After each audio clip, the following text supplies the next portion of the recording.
Salwete, and welcome to Tuesday, guys. I hope you enjoyed your day off yesterday, and I hope you guys are doing well, staying healthy and sane and safe, okay? So the video content for today, we're going to be reviewing the Day 41 homework that we had from Friday. So if you can get your copy of that you submitted, and we'll go over it together.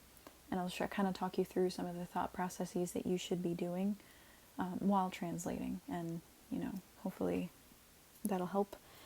Just so you are aware up front, for homework tonight, in addition to watching this video, you're going to have to complete parts A and B on page 151 in your textbook. Okay, now please read the directions carefully. Okay, I'll say it again. Read the directions carefully. Okay, I'm going to be looking to see that you complete it in full. So if it asks you to translate, please translate. If it asks you to write out the Latin, please write out the Latin. Okay, do what the directions say. Follow them, please. Okay, I'll be looking for that. So without further ado, let's get on with our Day 41 stuff. So let's remind ourselves what the directions were, because we want to read those directions. All right, directions. For the following sentences, translate into English. The color coding has been done for you, so you just need to apply your knowledge of vocabulary, tense, and case to translate the sentences properly. Hint. Make sure you translate the words in the dative case with to or for. Use the one that makes the most sense in the context of the sentence. All right, if that was a bit confusing, hang in there. We're going to talk about it. Okay, so here's sentence number 1. Ankilla domino quibum ostendet. All right, so on each slide, I'm going to kind of give you a briefing here. I've included the color coding on the bottom. All right, so that tells us what case things are. And over here, just like I did on your homework, I've provided you with the endings that you need to have committed to memory. Okay, the sooner you do that, the better. All right, I'm sorry, I kind of got cut off over here. We're going to just ignore that. If we need to see it, we can always zoom in later. Okay, so first things first, all right, our verb is ostendet. Okay, now, even though it's color-coded, let's talk about what each word is doing in the sentence, how each word is functioning, okay, because that's super important in Latin.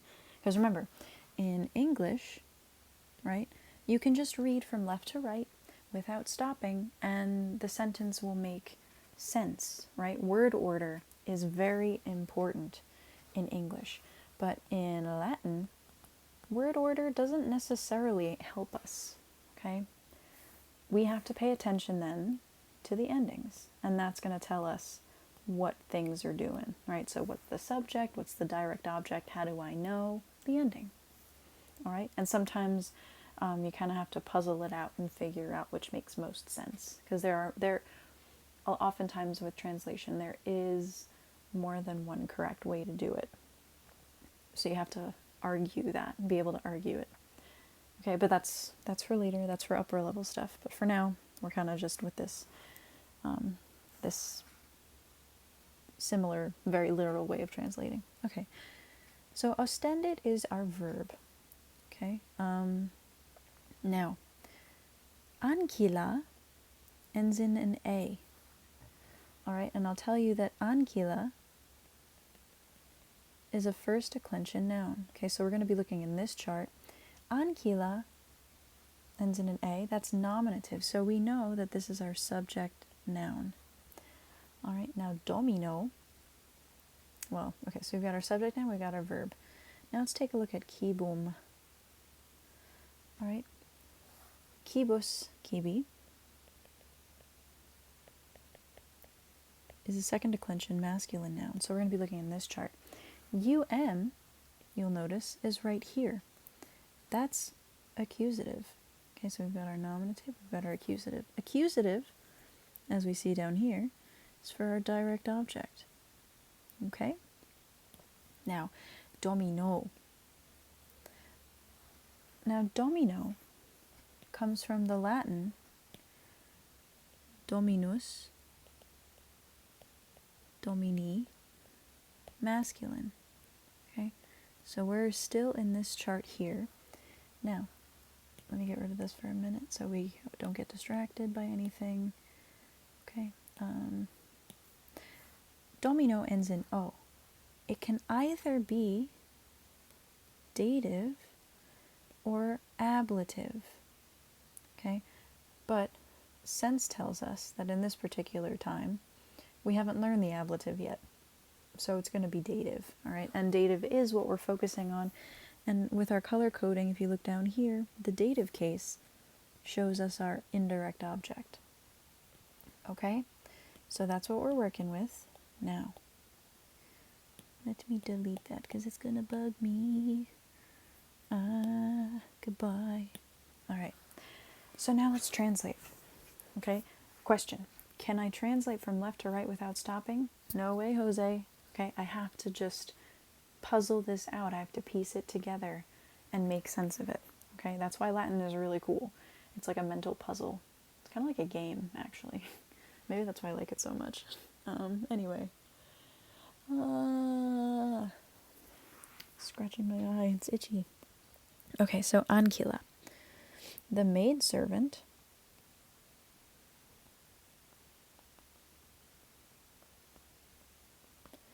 ostended. Okay. Now, what tense is this? Okay. And how do you know? Well, in order to truly know what tense something is in Latin, you need to be able to recall the principal parts of the verb. Okay? I will write them out for you in a second. So the 4 principal parts for ostendo are ostendo, ostendere, ostendi,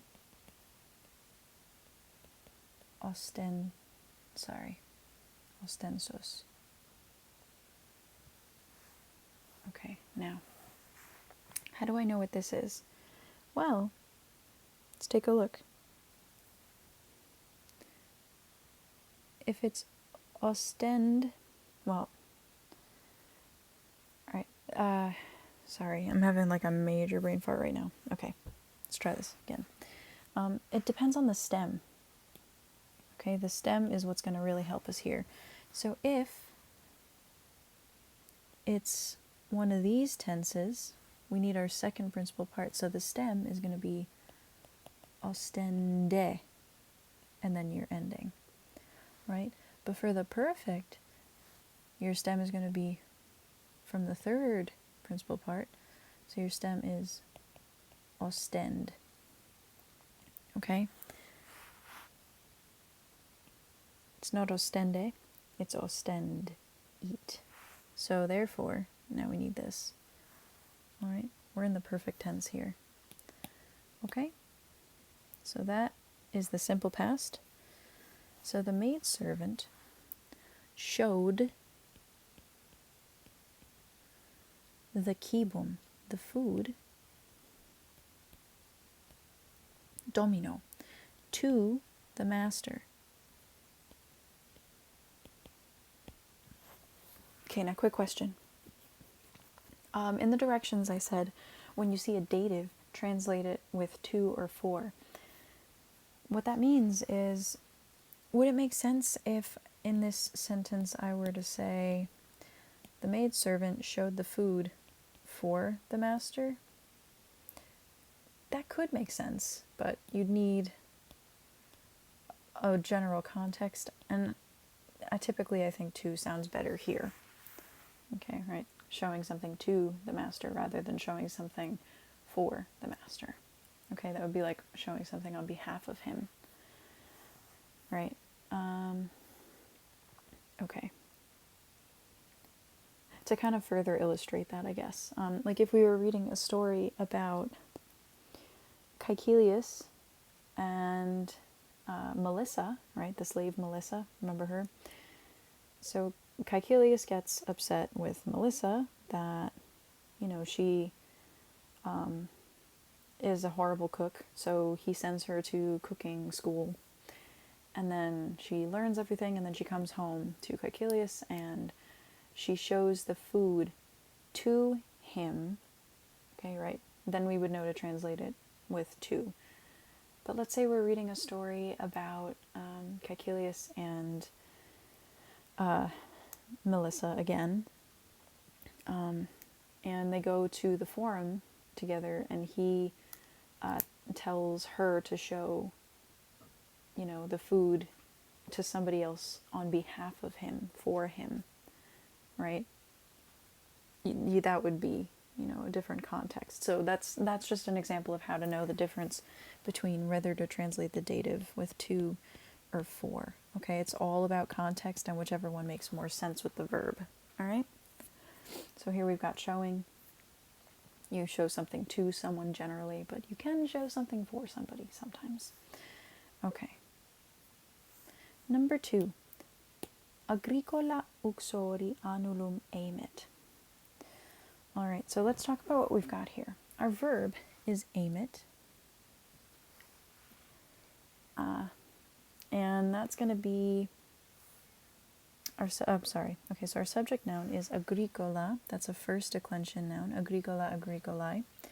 So that ends in an A. That's nominative. So this is our subject noun. Now, annulum, comes from annulus annuli, which is a second declension masculine noun. Okay, and um is an accusative ending. So this has to be our direct object. Now, uxori, uxor, uxoris, is a third declension feminine noun, meaning wife. Okay, now that I,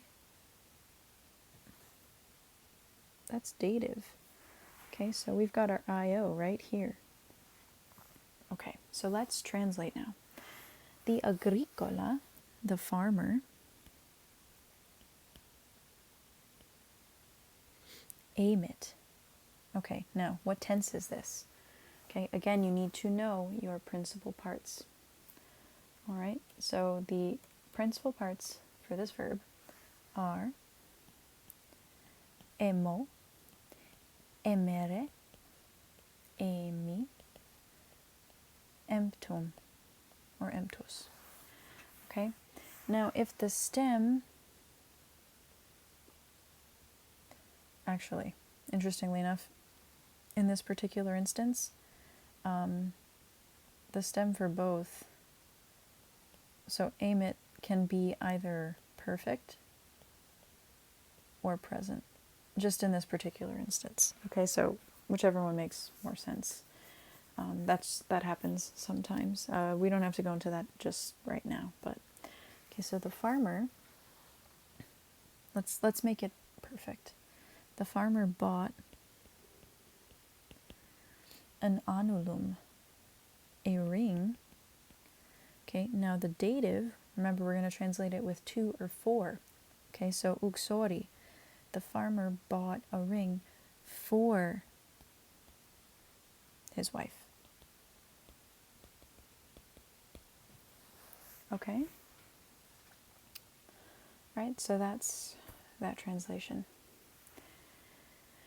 Next. Servus metellai togam tradidit. Okay, so let's see what we got here. Well, tradidit is our verb. Okay, and our subject, is servus, comes from servus servi, which is a second declension masculine noun. That us ending is in fact nominative, so that checks out. Okay, togam, comes from toga togai, that's a first declension. That am ending is accusative, meaning this is our direct object. Okay, now what am I going to do with metellai? Okay, let's just erase this for a minute because I don't want to confuse you. Metellai is a first declension noun, and this word ends in ae. Now these are all the possibilities for AE. It could be genitive singular, dative singular, or nominative plural. Which makes more sense here? Well, it's not going to be nominative plural because our verb is singular. Okay, so that doesn't check out. It's not this one. Okay, now genitive, considering the fact that we haven't really learned it yet, it's probably not it. It's dative. Okay, so let's translate now. Oh, sorry, so this is our dative IO. So the servus, the slave, tradidit, handed over,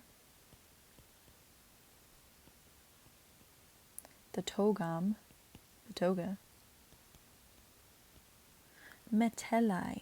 Okay, which one makes more sense here? To metella or for metella? I think to metella sounds better. Okay. So the slave handed over the toga to metella. All right. Okay, and again we translated that dative with 2 or 4. That's the dative key word there. All right, and it even kind of goes in line with our questioning here, right? Who is doing the handing over? The slave. So the slave is our subject. What is being handed over? The toga. So that's our direct object. Okay, and who is indirectly being affected by all of this? Metella is, because she's neither doing the handing over or being handed over. All right, so that's that. Moving on here. Mercator gladiatoribus pecuniam offerebat. Okay. All right, so let's figure out what we've got. Offerebat is your verb. Okay. Mercator is your subject noun. Okay, mercator, mercatoris is a third declension masculine noun. Now, we don't know what the nominative form is because we do know from memorization, but all right, there's no solid nominative ending, but we know that mercator, based on the dictionary definition, right, mercator, mercatoris,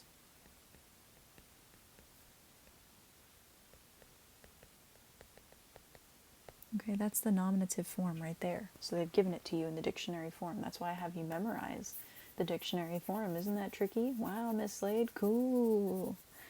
Okay, so mercator is the nominative subject noun.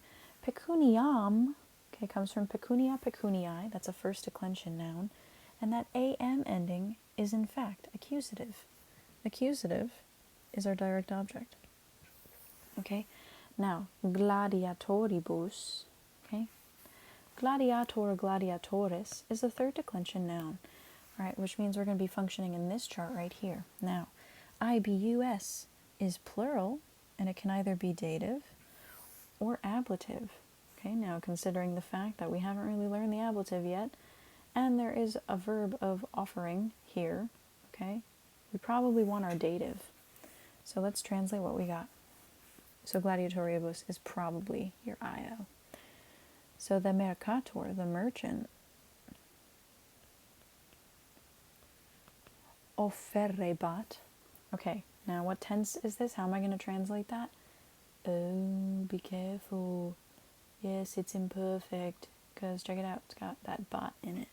So the merchant was offering the pecuniam, the money, gladiatoribus, to the gladiators. Okay? Alright, and I translated gladiators as plural because, in fact, that was our plural ending. Okay? And I believe this is the last one. Yep, whoops. Okay. Femina ancilis tunicas quaerebat. Alright, so let's figure out what we got. Quaerebat is our verb. Okay. And it's singular. Alright, so we're going to have a nominative singular subject noun. Femina comes from femina, feminae. Alright, and it's ending in an A. That surely can be nominative, so this is our subject noun. Tunicas also comes from first declension, so we're functioning in this chart right here. It's tunica, tunicae. Now, as is accusative plural, so this is our direct object here. Okay, and ankylis. All right, once again, we're functioning in our first declension chart because ankyla, ankyli is a first declension noun. Now that is ending can either be dative or ablative, but considering the fact that we haven't learned the ablative yet, it's probably dative. So ankylis is our I-O. All right, so femina, the woman, quaerebat. How am I going to translate this? What tense is that? It's imperfect. Okay, was seeking tunicas, tunics, ankylis. Now, which one am I going to choose here? Ankylis is dative, which means I got to decide whether I want to use to or for.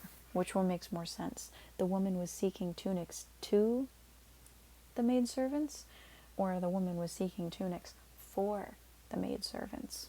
I think for makes more sense here, right? Because to just, let's be honest, that totally doesn't make sense. So the woman was seeking tunics for the maid servants, the ladies of the court. Okay. All right. So hopefully by now, at this point in the year, you guys are kind of starting to see why it's so important to know your vocabulary and have that kind of like as a functioning Rolodex in your brain. Like you need to have these forms memorized to help you with translation.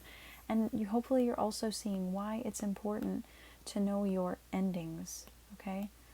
These things, right? Because that's going to make translating a lot easier.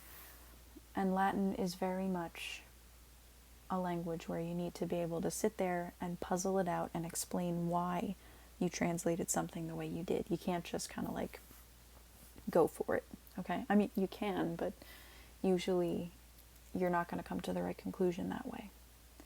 Okay? So that was our mini review of the dative case, which we just learned. And as a reminder, your homework for tonight, aside from having watched this video, which you just did because you're hearing me say this right now, is complete parts A and B on page 115 in your textbook, okay? Please follow the directions, okay? Whatever the textbook says for you to do, please do it, okay? Don't leave anything out. If I notice that something's missing, you're going to get a lower grade on it. In addition to that, here's some reminder, well, it's a singular reminder. Your flashcard journal is due this Friday, 25 minutes, okay? And I can't stress that enough. You should be studying stages 1 through 7 vocabulary for the final exam, okay? Because we didn't get through stages 8 through 12, but that's okay. This whole pandemic kind of sidetracked everything, but that's all right. We're working through this, and you guys will be just fine when you go to Mr. Clemens next year, okay? Because you'll have had all the grammar that you need. The vocabulary you can catch up on. That's not a big deal. Okay, so do your homework, hand it in, and I'll talk to you guys soon. All right, have a great one. Wow. Oh, and if you need anything, as always, email me with whatever questions, problems, concerns, utter confusion you might have. All right, walete, Discips.